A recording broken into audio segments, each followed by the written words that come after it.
Donc Nathalie Rodalec, professeure d'histoire et géographie au lycée Lavoisier dans le 5e arrondissement.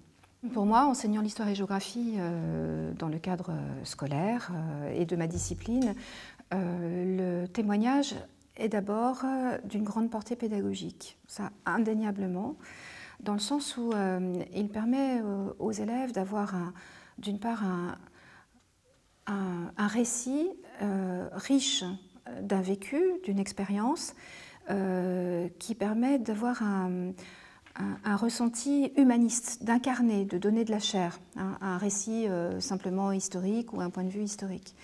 Donc là, sur ce plan, il me semble que recevoir un témoin en classe est absolument indispensable.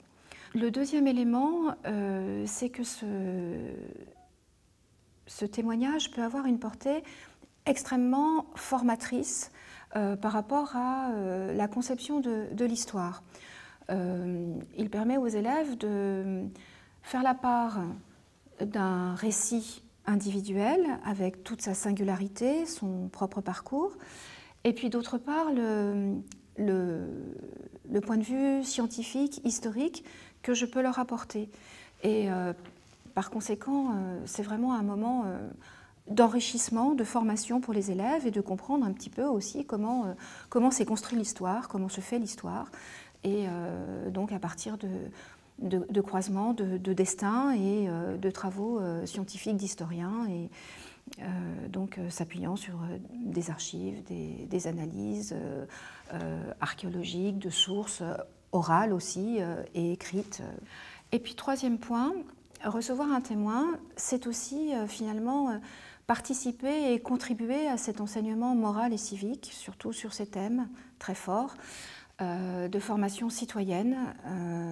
Donc ne pas faire en sorte que cette partie de l'histoire tombe dans l'oubli.